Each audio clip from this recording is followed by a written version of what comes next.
All right, so we are on the live stream. Good morning, everyone. Sorry for some of the technical issues this morning. Something happened with Zoom where it was requiring a password, which usually we don't have that. So it led to some challenges with everyone getting into the Zoom room, but we're here if you want to still join us. As usual, we start with the first 15 minutes. Streaming, and then we go to the Zoom room. And so anyways, I know there's a lot of new people that just came into the group.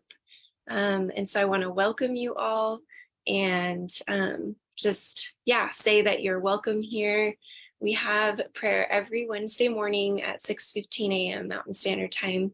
And then this month, we're also meeting on Fridays because we're doing a 21-day prayer reset, which I'll talk about in a minute.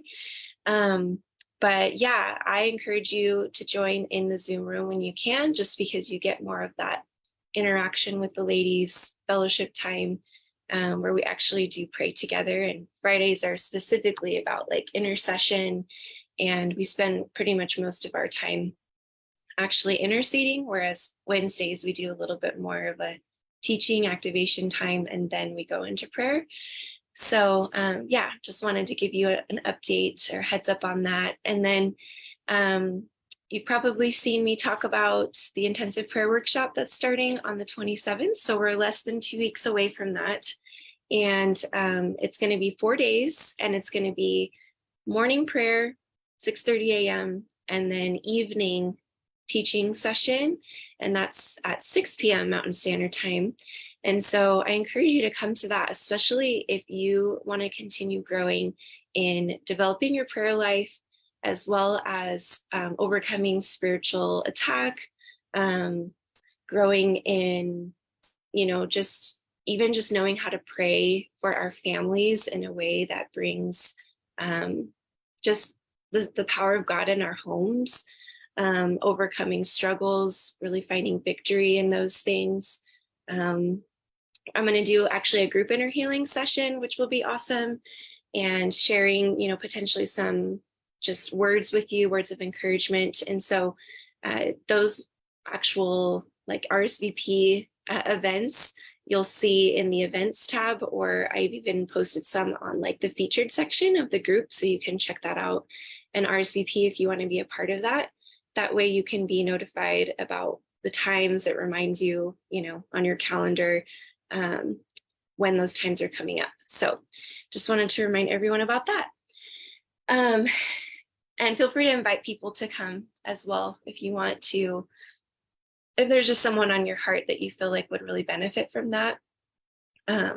We do tend to spend time after we do teaching times to just, reflect with each other on what God is doing. And so I really want it to be, a time where you also get that fellowship time and support and opportunities to lift each other up in prayer and give words of encouragement. So so let's move right into it. So we are going through this book right now, Resetting My Prayer Life by Jenny Weaver, and we're about a week in. So there's still time if you want to grab your own book and go through it with us. I'm going to focus on one of the days. Let's see, which one was that? Well, there's been a lot of things that she has recommended, but what I really love about how simple, like this is just a very simple book, but it actually gives you specific goals of how to start growing in your prayer life in a practical way. And so this last week has been about, setting your alarm for like a couple times a day to get into prayer, and then one specific time of day where you're praying for 20 minutes. So this is just a starting point for us, because so often, like, we know that prayer is important and we want to integrate it into our life, but life is busy, and a lot of us have jobs, we're moms, we take care of a household, like we have people that we take care of and responsibilities, but God still invites us to make prayer a priority. And Jesus is our example of that. We talked about that last week. And so she even kind of encourages you to create a prayer plan. So what does your prayer life actually look like? What do you want it to look like? And what is it going to take for you to make that happen? And so, yeah, there's just so many like great practical tools and pieces of wisdom. And so, one of the last things that she talked about was just knowing like our place and our position in prayer, and how he's given us all authority with Jesus, right? To come into prayer with really strategies and a model of prayer that helps us to be victorious in our situations in life.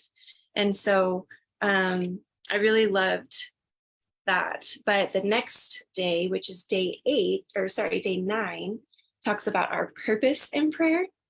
And so I wanted to talk about the 6 kind of points that she talks about in this. And so I'm just going to like list them really quickly, and then we're going to focus on one today and actually go into prayer and practice this. So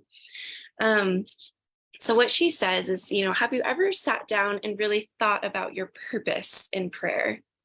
I've already discussed what prayer is not. It's not just a reason for us to list the things that we want. So what are we really supposed to be doing when we pray? I believe the Bible gives us several prayer directions when it comes to our prayer life. First and foremost, I believe that having one-on-one communication with the Lord and seeking him first should be first on our list of reasons why we go to a place of prayer. For the simple reason of just to tell him you love him and to hear him. Our hearts should be positioned in a place to receive instruction from the Lord, to lay down our will and our wants before him. Jesus said that he was about his Father's business, even at the age of 12 years old. How on earth did he know what his Father's business was, unless he was in direct communication with his Father by the means of prayer? So I love this posture of, practicing just showing our love for God in prayer, instead of coming maybe in desperation, in panic, or in, oh my gosh, God, I need your help. Like, he's totally fine with that. But I think growing in maturity in prayer involves us taking a stance where it's not just about those things, but it's like any relationship. Think of any healthy relationship that you have in your life. It involves many different elements, right? There's times of listening, there's times of sharing, there's times of where you feel like you're like heart to heart with that person. There's times of, coming with frustrations, working through things together. There's times of learning from one another. There's times of giving words of affirmation, words of appreciation. And so, God is a person, and he desires relationship with us. And so when prayer becomes about all different kind of facets of that relationship, that is when we develop maturity in our prayer life. And he teaches us along the way of what that looks like and how we walk in that. But that requires investment, right? And investing in any relationship, there needs to be intentionality, and there needs to be an attitude of growth and receiving and giving. So just something to think about, think about your own prayer life and what does that look like? Does it involve those different facets and expressions, or does it tend to be one thing or another? And not to put, like condemnation on yourself or feel bad, but it's about really developing a prayer life that is multifaceted, that is rich, right? And so here are the 6 things that she mentions. There's potentially more, but this is just kind of her approach to kind of simplify and, consider what this looks like for us. So number 1, she says, our purpose in prayer is to find out the Father's business, to know the Father's heart. We also have an opportunity in prayer to offer praise and worship to God. So we've talked about this even 2 weeks ago. Knowing the Father's business and knowing the Father's heart, a big way that we can get into that is by starting with praise and worship, because it is us positioning ourselves and saying, you are God, and I want to learn from you. I want to receive from you. I want to know your heart. And I think the way that we do that is putting all of our burdens and all of our worries at his feet, and then being able to worship him and saying, you are God, you are over everything, right? And then allowing us to kind of walk in that. So number 2, our purpose is to worship and adore him. So this is, straight with what we were just talking about. We are called to worship God. Like, that is so important to him, to know that we are willing to lay aside everything to adore and worship him. Number 3, our purpose is to decree and declare his will. So the Bible tells us not to be anxious about anything. Sorry, I'm letting someone into the Zoom room here. Okay, sorry. So the Bible tells us not to be anxious, but in everything, pray and come to the Lord with our petitions and supplications. Our purpose in prayer is to make our requests known to the Lord, and we do this from a place of faith, not from a place of begging or fear. For the Bible tells us that without faith, it is impossible to please God. So this is such a powerful thing in prayer. Like, if you are struggling with a situation in your life and you find yourself coming into prayer with this like begging, like, oh God, please, like there are moments like that, right? But we have promises in his word that lead us to a place of faith and a place of trusting, where we know the Father's will and heart for us, and we can speak that. It's a truth that we are speaking into our situation from the word of God, from what he has told us. And that changes our prayer life, right? So if I'm coming into prayer with fear, right, about a situation, my prayer is going to reflect my heart posture of fear. But if I am coming into my prayer space, believing that God is faithful to me, that he is provider, that he wants to lead me in the direction of peace and provision, then my prayers are going to look very different, right? And so sometimes it's about asking God, like, what truth should I hold on to in my prayer? And how can I use that to align my heart with yours? And a shift really does happen in our prayer life. And something that I even do, like, say that I don't have a ton of time to pray, but I know that that's what I need. And I'm like in the kitchen with my kids, and, I have 3 kids under 5. So it can be really crazy sometimes. And sometimes my prayer is simply peace. Peace be in this house. Jesus, you are my peace. And I speak it out loud. And that is my prayer, because I need peace in that moment. And that is what settles my heart and allows me to be in alignment with Jesus. And so ask the Lord, what is that phrase, scripture, word, whatever it is that you need to start aligning yourself to clear kind of like the space in your mind that is keeping you from really receiving that peace or whatever it is that you need to move forward. And so let's go to the next one. Number 4, our purpose is to make our requests known to God. So we just talked about that. Like, God does want to know what's on our hearts. He does want to know what our requests are. God is a good father who wants to give good gifts to his children. And so, yes, he wants to know what our requests are. He wants us to pray in faith. He already knows what we need. He already knows what we want, our desires, but he loves to hear it from us. Just think about, like, if any of you are moms, when our kids come to us and they share their wants and their desires and their needs.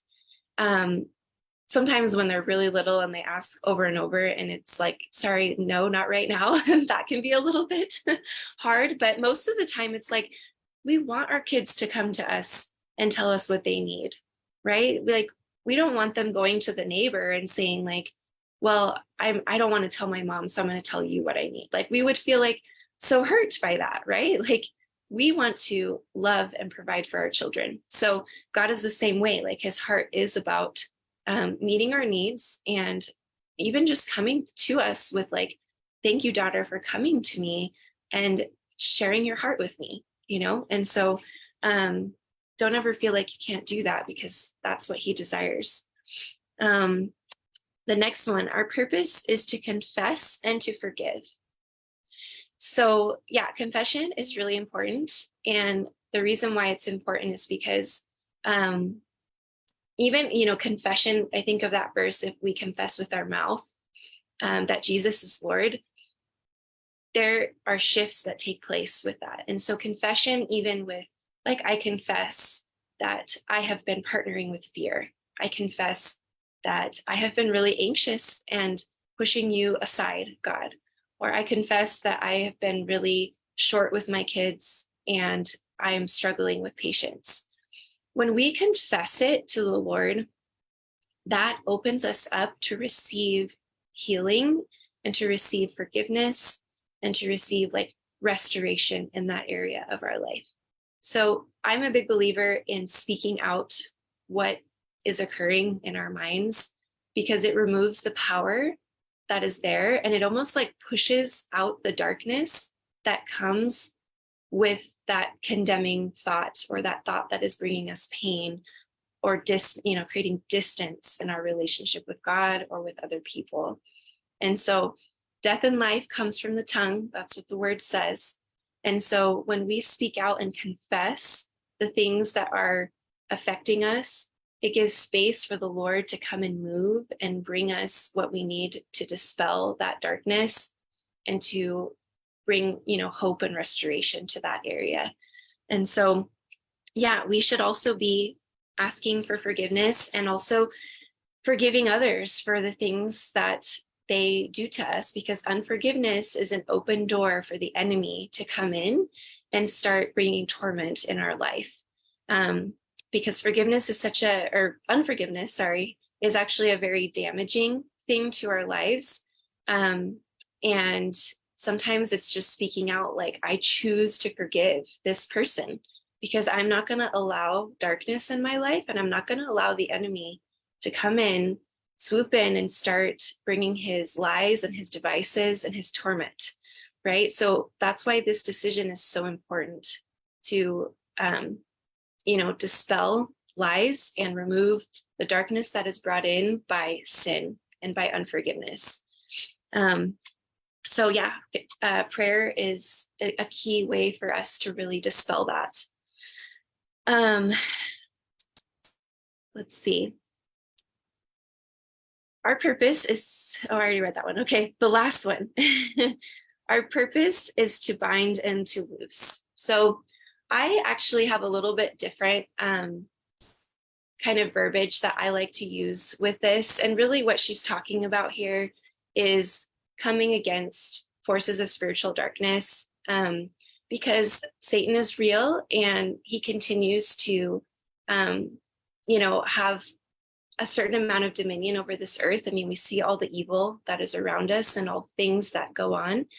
And this is really speaking on authority, the authority that Jesus gives us to take a stand against really, the enemy coming and bringing pain and torment and darkness to our lives. And it's really interesting because when I woke up and I was praying for this time, really like the Lord was putting on my heart that like our prayers are so powerful that we actually dispel darkness and we shift environments wherever we go, because the kingdom lives inside of us.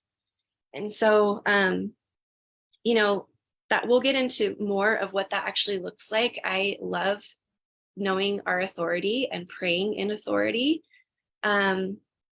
because I think that is one thing that we're not necessarily taught how to do. Like all these other points of prayer we've probably learned, we've probably heard in church, but a lot of us don't actually know like the authority that Jesus gave us. Like Jesus spoke to his disciples and said, I've given you all authority to trample over the forces of darkness. And it was a big key part of his ministry, was actually freeing people from, darkness, from the way that the enemy had dominion over people. It could have looked like sickness, even death, possession. But, we as Christians, we also still have that onslaught from the enemy, and we need to know how to take authority in Jesus to overcome these things. And so we will talk more about what that looks like soon, especially in the prayer workshop that I'm doing. I'm going to go into more detail on that. But that is probably one of the biggest tools, greatest tools that I have had in being able to become more, I feel like, victorious in my prayer life, and where I'm wanting to come back to it over and over, because I see that it's making a difference in the lives of others and in my own, starting with my family, starting with myself. But when we get freed from those things, we really walk in power, and which allows us to like have greater communion with God as well.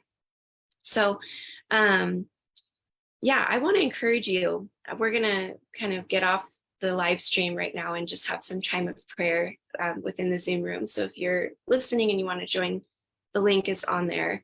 But I want to encourage you, if you haven't done this yet, have a time in your calendar where you decide that you're going to pray for 20 minutes every day, and make this an alarm that goes off, and it says prayer time, and have a couple times scheduled in your day that I always have like a plan A and a plan B because I'm a mom, and this is like, it just happens all the time where I have this time set out that I'm going to pray, and then my child is sick and I'm up all night, or I plan to pray early in the morning, but then the kids are up earlier than they ever are, or things like that. And instead of getting discouraged about those things, or saying, oh, well, that was my only time in the entire day, I pick a second time just in case, so that I know that I have this time available to me. Driving time is also a beautiful time to pray, because you remove distractions. You can't be on your phone. You can't be, asked to get pulled away and, do something. You're driving, and that's your time. And I feel like it's also an opportunity to even bring our kids into our prayer space and teach them how to pray. And even if all you can do is just say, God, I am thankful for this. God, I am thankful for that. We have to start somewhere, and we have to learn to make this a priority in our life. And so I'll keep saying it every week, every time we meet, because I'm sure some of you have had moments where you've struggled and you've been like, I've really been trying to grow in this area, but this happened and I struggled here, or I've just like lacked discipline. It's all right. Like, this is where we are at. There's different seasons of life, right? There's different challenges that we all face, but don't give up. Just keep making the choice that you're going to get into prayer, and that it's essential, just as essential as it is to like eat and take care of our children and all the things that we have going on. We have to find ways. And even like my poor daughter, she was just sick, and then she was better, and now she's sick again, and my sleep has just been not great, and it has been a real challenge to do the things that I set out to do, that I put in my prayer plan and I talked to the Lord about. And I really felt like when we started this, like such a hunger to get into these deeper places of prayer, but it's had to look different than even my plan because of the circumstances that have just come up, and instead of getting discouraged and feeling defeated, we have to choose to just press on and to receive that grace, and to ask the Lord, like, what is your provision for me in this? I wanted to pray in this way, and I thought it would look like this, and Lord, it didn't happen. So what is the provision that you have for me, so that I can pray and that I can be faithful to this, and that we can meet, because I need you. It has to be, we have to have this solution seeker mentality, believing that God is provider, even in our prayer life. Okay, so I just want to encourage you to make sure that that is your stance in this, and to not go into the place of giving up or getting down on yourself, but just keep pressing on, because this is a journey with him, right? So yeah, so I'm going to stop the live stream, and us ladies in the Zoom room, we're going to pray a little bit. But yeah, just want to encourage you. We'll be meeting on Friday I don't stream on Friday because we just get right into prayer. So I encourage you to join that time. And we just even learn from each other on how to pray in those times. And we really go after things and learn how to pray with authority and how to intercede for others, and how to just develop like that listening ear so that we can hear the voice of God in, even what he is wanting to bring to our life and how he wants us to pray for others. So, all right, much love to you all. And those of you that want to continue and pray with us, you can join us in the Zoom room.